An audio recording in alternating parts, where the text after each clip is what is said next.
Dear students, good morning. हम लोग previous video में सेकंड पार्ट में इन कर गए थे I want to drive a car. I want to drive a car Mukesh का ये स्टेटमेंट है सेकंड पार्ट, जिसमें हम लोग देखे कि मुकेश के जीवन का सबसे बड़ा सपना है मोटर मैकेनिक बनना। वो कार चलाना चाहता है, लेकिन परिस्थितियां मुकेश के बिल्कुल विपरीत है। अगर हम लोग देखें तो लेखिका सीमापुरी क्यों गई थी, तो सीमापुरी लेखिका साहेब के निमंत्रण पर नहीं गई थी। वो गई थी वहां पर to get more information about the lifestyle of rag pickers. लेखिका फिरोजाबाद भी मुकेश के निमंत्रण पर नहीं जाती, लेकिन मुकेश के घर जाती है लेखिका मुकेश के निमंत्रण पर। बोलती है कि his eyes beams when he volunteers me to take me home। Mukesh की आंखों में चमक आ जाती जब मुकेश लेखिका को अपने घर चलने के लिए आमंत्रित करता है। लेखिका बताती है कि गरीबों के दिल और जुबां पर अलग अलग चीजें नहीं होती। वो उनकी कथनी और करनी में कोई अंतर नहीं होती। अमीर पैसे से जरूर अमीर होते, लेकिन वे दिल से गरीब ही होते। मुकेश का घर नहीं, झोपड़ी। फिर भी वो जब लेखिका को अपने घर चलने के लिए आमंत्रित करता है तो उसकी आंखों में चमक आ जाती है। We walk down a stinking lanes filled with garbage, crumbling walls, wobbly doors, no windows, lived man and human and animals coexisting in a primeval state। लेखिका जब चलती है मुकेश के घर तो नैरो स्ट्रीट, तंग गलियां, कचरे का अंबार लगा हुआ, बदबू वहां से उत्पन्न हो रहे थे। घर जो थे उनके दीवार जो है मिट्टी के बने हुए ढहते हुए दीवार, कोई खिड़कियां नहीं, हिलते हुए दरवाजे। वहां पर आदमी और जानवर दोनों साथ साथ रहते हैं। लेखिका को यह देखकर प्राचीन भारत की एहसास होती, जब कैसे ह्यूमन और एनिमल दोनों एक साथ वहां पर रहते थे। Mukesh stop such a door. इसी प्रकार के एक दरवाजे पर मुकेश रुक जाता है। वही उसका घर था। मुकेश जानता था कि उसके घर का दरवाजा अंदर से खुला हुआ है, क्योंकि अंदर कुंडी है ही नहीं, हिलते हुए दरवाजे। लेकिन फिर भी मुकेश पहले पैर से बैंड नॉक करता है, खटखटाता है। लेखिका ये बता रही है कि मुकेश अनपढ़ जरूर है, लेकिन कितना उसके अंदर मैनर है कि वो अपने घर में जा रहा है, फिर भी वो पहले नॉक करता है, ताकि वो घर के लोगों को अलर्ट करना चाहता था कि उसके साथ कोई एक अजनबी है। इसके बाद वे लोग मुकेश के घर में प्रवेश करते हैं।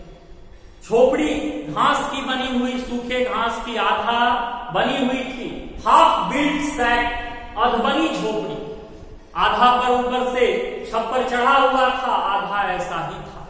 वहीं पर वे लोग इन करती हैं। लेखिका देखती है कि वहां पर एक वेरी लीन एंड थीन, अति दुर्बल लेडी जो है वो फायर लकड़ी से जलने वाले चूल्हे पर वो खाना बना रही है। नीचे चॉप्ड वेजिटेबल, कटी हुई सब्जियां कुछ रखी हुई थी, और बर्तन में स्पाइनक लीव्स, पालक की पत्तियां उबल रही थी। उस लेडी के आंखों में आंसू भरे हुए थे धुआं के कारण, फिर भी वो मुस्कुराकर लेखिका का स्वागत करती। लेखिका उनके जज्बे को सलाम करती कि वे औरतें अभावों में भी कैसे खुश रहना जानती। वो कौन थी? She was the wife of Mukesh's elder brother. वो लेडी मुकेश के बड़े भाई की पत्नी थी। Not much elder but she has began to command as respect of बहू। वो उम्र में अधिक नहीं थी, लेकिन वो घर की बहू बनी हुई थी, पुत्रवधू, जिसके ऊपर पूरे परिवार के खाना बनाने की जिम्मेवारी थी। लेखिका अनीस जंग यहां कमेंट करती कि गरीबों के घर लड़कियों की शादियां बहुत कम उम्र में कर दी जाती।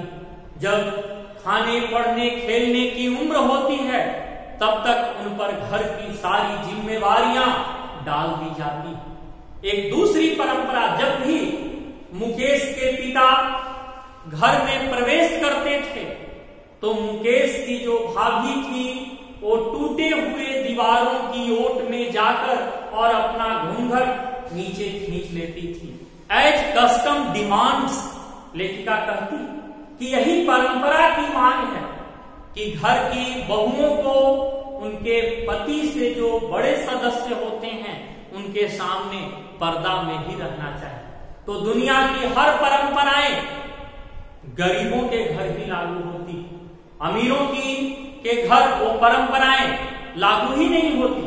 टाउन में आप देखते हैं कि एक ही डाइनिंग टेबल पर बैठ करके सब कोई खा लेते हैं, लेकिन वहां पर जब मुकेश के पिता, हम लोग देख रहे हैं कि घर में प्रवेश करते तो मुकेश की भाभी टूटे हुए दीवारों की ओट में जाकर और अपना घूंघट नीचे खींच लेती थी।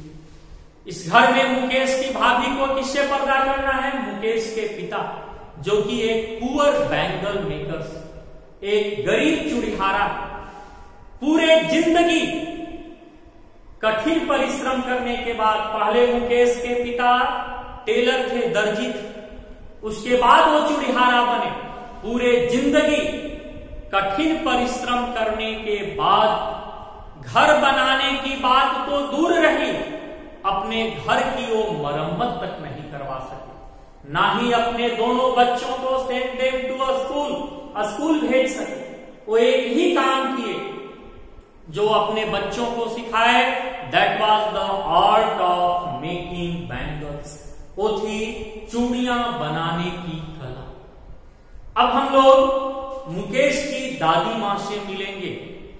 बोलती है, इट इज हिज करम डेस्टिनी सेज मुकेशेस। यही वर्ड लिखती है लेखिका, इट इज हिज करम destiny says Mukesh's grandmother who had watched her own husband becoming blind with the dust of glass bangles. She says, can a God-given lineage ever be broken? Mukesh की दादी मां कहती है, वो देख चुकी है कि उसके पति कांच की चूड़ियों से, उड़ने वाले डस्ट से अंधे हो चुके हैं, फिर भी वो कहती है, इट इज हिज करम डेस्टिनी। अपने पति के बारे में बोलती कि यही उसकी तकदीर है। हिंदी में इसको हम लिखते हैं कर्म। एक कर्म होता है और एक क्रम अलग अलग है। इट इज हिज कर्म, बोलती है कि यही उसकी तकदीर है, यही उसकी किस्मत कि भगवान ने चूड़ीहारा के घर जन्म दिया तो चूड़ियां बनानी होगी, नहीं तो ऊपर जाकर क्या हम लोग जवाब देंगे। मैंने पहले भी इंट्रोडक्शन में बताया था कि ये परंपराएं भी गरीबों का जमकर शोषण करती। दुनिया की हर परंपराएं उन्हीं गरीबों के घर लागू होती। वो देख चुकी कि वो अंधे हो चुके हैं। आगे वो बोलती है कि can a god given lineage ever be broken? जो ईश्वर ने तकदीर में लिख दिया उसे बदला नहीं जा सकता। यद्यपि मुकेश की दादी मां एक पुराने ख्यालों की महिला है, ट्रेडिशनल लेडी है, हम लोग मुकेश की दादी मां की बातों से सहमत नहीं हो सकते, कोई मतलब नहीं कि भगवान चूड़ीहारा के घर जन्म दिए तो जिंदगी भर चूड़ियां बनाए, मोची के घर जन्म दिए तो जूता सिले, ये कोई मतलब नहीं। लेकिन वो यही कहती है कि ईश्वर ने जो तकदीर में लिख दिया उसे बदला नहीं जा सकता। Born in the caste of bangle makers, they had seen nothing except bangle. In the house, in the street, in every other house, every other yard, every other street of Firozabad. Firozabad के हर गलियों में बोलती है कि चूड़ीहारे के घर जन्म लेकर वे लोग चूड़ियों के अतिरिक्त दूसरा कुछ देखे ही नहीं। हर घर में, हर आंगन में, हर दूसरे घर में, हर दूसरे आंगन में, फिरोजाबाद की हर गलियों में एक ही चीज दिखाई पड़ती है, that is a spiral of bangles, चूड़ियों की ढेर। हर रंग की चूड़ियां मिल जाएंगी, सनी गोल्ड सुनहरे रंग की, पर्पल, पैरोट ग्रीन, हर तरह की चूड़ियां जो इंद्रधनुष के 7 रंगों को मिलाकर जितने रंग बन सकते हैं, हर रंग की चूड़ियां आपको फिरोजाबाद की गलियों में मिल जाएगी। और उसको वहां के युवक उस तंग गलियों में हैंड कार्ट, ठेला गाड़ी पर लोड करके और ले जाते हैं। मैक्सिमम बच्चे जो है, एक तो वहां पर जो काम करते हैं प्रॉपर एयर लाइट नहीं होती, डस्ट उड़ती है, जिसके कारण वो अपने आंखों की रोशनी खो देते हैं। अब हम लोग मिलेंगे, लेखिका वहां पर एक देखती है छोटी बच्ची सविता, जो एक वृद्ध महिला के पास बैठकर कांच के टुकड़ों को जो है वो जोड़कर उन्हें चूड़ियों का रूप दे रही। लेखिका बोलती है, सविता ए यंग गर्ल, एक छोटी लड़की है जो ड्रैग पिंक बादामी रंग का ड्रेस पहनी हुई है। Her hands move mechanically like a tongs of machine. Savita के हाथ कांच की चूड़ियां बनाने में मशीन के चिमटों की भांति घूम रही। लेखिका आश्चर्यचकित होती है कि does Savita no the sanctity of bangles, कि क्या वही सविता जिसके हाथ कांच की चूड़ियां बनाने में मशीन के चिमटों की तरह घूम रही है, वह सविता कांच की चूड़ियों की पवित्रता जानती है। What is the sanctity of bangles? It symbolizes an Indian woman's suhag, auspiciousness in marriages। कांच की चूड़ियों को भारतीय नारियों के सुहाग की प्रतीक मानी जाती है, शादी के अवसर पर शुभ मानी जाती है। उस कांच की चूड़ियों की पवित्रता को सविता जानती है? No, Savita does not know the sanctity of bangles. Savita जिसके हाथ मशीन के चिमटे की तरह घूम रहे हैं, जिसे वो बना रही है, उस कांच की चूड़ियों की पवित्रता से वो लड़की अनजान है।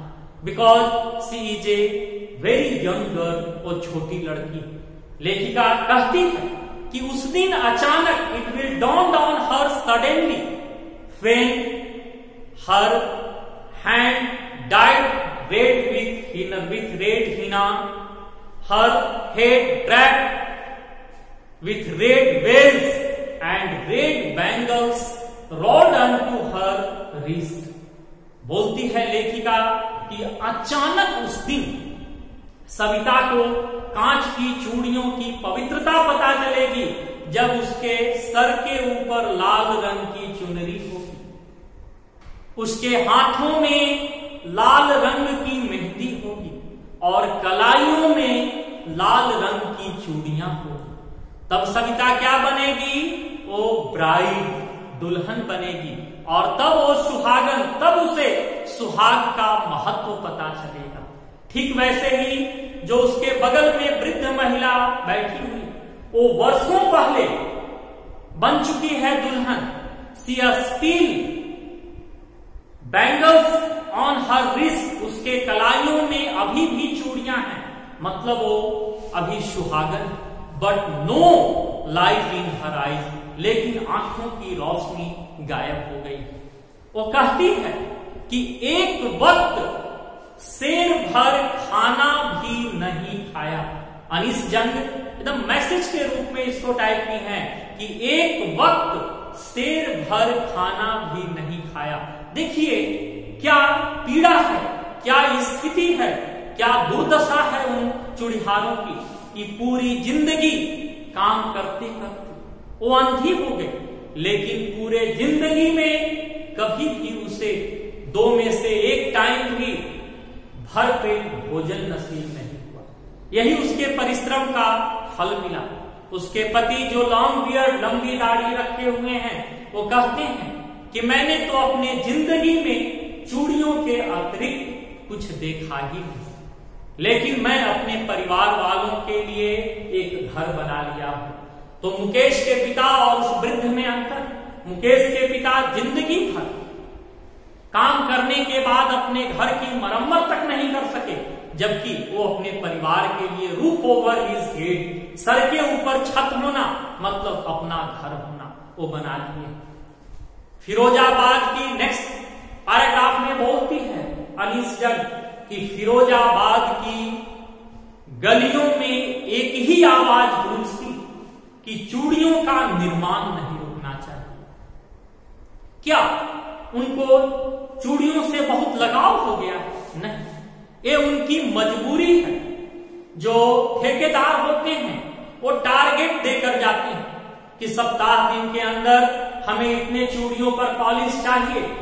चाहिए का मतलब चाहिए, और अगर नहीं पूरा हुआ ना तो आज के डेट में भी लोहे के रॉड से मारकर आस्तीन बाहर कर देते हैं। बच्चे भूख से बिलख रहे हैं, वो बीमार है, इसकी कोई चिंता नहीं है, पैसा नहीं, इसकी कोई चिंता नहीं। एक ही आवाज गूंजती कि चूड़ियों का निर्माण रुकना नहीं चाहिए। लेखिका बोलती है कि little has moved with time it seems in Firozabad, little has moved with time it seems in Firozabad. Firozabad शहर में समय के साथ कुछ भी नहीं बदला। Time has brought no any change in the life of bangle makers of Firozabad. Firozabad के चूड़िहारों की जिंदगी में कोई परिवर्तन नहीं आया। Their fathers and forefathers were poor. They were compelled to make bangles. They were compelled to live as slave of middlemen. Their children also compelled to do work as slave of middlemen. Their condition is also miserable. चूड़िहारों के जो पूर्वज थे, पिता और पूर्वज, वो भी गरीब थे, वो भी चूड़ियां बनाते थे, वो भी बिचौलिए के गुलाम के रूप में काम करते थे। आज उनके बच्चे भी उसी रूप में काम करने के लिए अभिशप्त हैं। इसलिए लेखिका कहती है कि समय के साथ फिरोजाबाद शहर में कोई परिवर्तन नहीं आया। लेखिका वहां पर युवाओं के एक समूह से पूछती है कि तुम लोग कोऑपरेटिव बना करके, सहकारी संस्था बनाकर काम क्यों नहीं करते? क्यों ये बिचौलियों के गुलाम के रूप में काम करते? मैं पहले भी बताया कि जो कांच के चूड़ी के डब्बा का 80 रुपए हम लोग कीमत चुकाते हैं, जिनके आंखों की रोशनी चली जाती उन तक 80 पैसा उसका नहीं पहुंचता, सारे बिचौलिए बीच में खा जाते हैं। तो लेखिका बोलती है कि क्यों नहीं तुम लोग आपस में मिलकर सहकारिता के रूप में, कोऑपरेटिव के रूप में काम करें? तो क्यों ऑर्गेनाइज नहीं होते? क्योंकि जब कभी भी वे ऑर्गेनाइज होने का कोशिश करते, the police arrest them, beat them and send them into jail for doing something illegal. On the other hand they have no leaders. दो रीजन, जब कभी भी संगठित होते हैं तो जो ठेकेदार होते हैं वे थाना पुलिस को किसी तरह से मैनेज करके उनको किसी न किसी गैर कानूनी काम करने के जुर्म में जेल में बंद कर देते हैं। तो अब सोचिए कि जो सुबह से शाम तक काम करता, तब उसके घर में चूल्हे जलते हैं, अगर वो 10-15 दिन के लिए भी जेल चला गया तो उसके बच्चे तो भूख से मर जाएंगे। इसलिए वो देखते हैं कि उनके ऊपर अन्याय हो रहा है, फिर भी उस अन्याय को सहने के लिए वे अभिशप्त हैं। दूसरा, उनका कोई अपना नेता नहीं जो उनको मार्गदर्शन कर सके, उनको आगे का रास्ता जो है वो दिखा सके। वो एक विशियस सर्कल में बंधे हुए हैं जिसका मेन रूट है पॉवर्टी। इस पॉवर्टी के कारण अपैथी, ग्रीड, इनजस्टिस, इसी विशियस सर्कल में वो बंधे हुए हैं। सबका रीजन है पॉवर्टी। इसी गरीबी के कारण हमेशा उनका अपैथी, तिरस्कार होता है। लोग उन्हें लालच देकर ट्रैप करते हैं और हमेशा जो है वो उनको के साथ इनजस्टिस होते रहती है। इसी चीज को वो फोकस करती है और उनके अंदर एक विशियस सर्कल ऑफ साहूकार, the middle man, the policeman, ये सब मिलकर के उनका शोषण करते हैं। लेकिन जब लेखिका मुकेश के आंखों में चमक देखती कि मैं एक मोटर मैकेनिक बनूंगा, तो लेखिका को खुशी होती कि कोई भी तो है जो इस परिवार की परंपरा को तोड़ना चाहता है और एक नया काम करना चाहता है। लेखिका बोलती है कि मुकेश के घर से गैराज बहुत दूर है, लेकिन मुकेश कहता है कि आई विल वॉक, मैं पैदल चलकर जाऊंगा चाहे गैराज जितनी दूर हो। लेखिका कहती है कि मुकेश, क्या तुम केवल कार चलाने का ही सपना देखते हो या कभी एरोप्लेन उड़ाने का भी? तो वही मुकेश जो कार चलाने के नाम पर लेखिका की आंखों में आंखें डालकर बातें करता है, वही एरोप्लेन का नाम सुनकर वो नीचे की ओर देखने लगता है। मुकेश ने अपने जिंदगी में सबसे बड़ी चीज देखी कार, इसलिए उसके मन में कार चलाने का ही सपना आया। मुकेश ने तो एरोप्लेन देखा भी नहीं, वो उसके अंदर शर्मिंदगी जो है लेकिन अफसोस नहीं। अफसोस क्यों नहीं? क्योंकि अफसोस तभी होता जब लोगों के सपने टूटते हैं। तो मुकेश ने तो जिंदगी में एरोप्लेन उड़ाने का सपना देखा ही नहीं, इसलिए उसे इस बात का कोई अफसोस नहीं। लेखिका लास्ट में बोलती है कि few airplanes fly over Firozabad. Firozabad शहर के ऊपर से बहुत कम वायुयान गुजरते हैं, मतलब आज भी फिरोजाबाद एक विकसित शहर नहीं। तो लेखिका ये कही कि गरीबों के सपने भी सीमित होते हैं। अब हम लोग इसका जो है क्वेश्चन आंसर को पीडीएफ के माध्यम से तुम लोग को डिस्कस करेंगे। यहीं पर एंड हो रहा है। Thank you.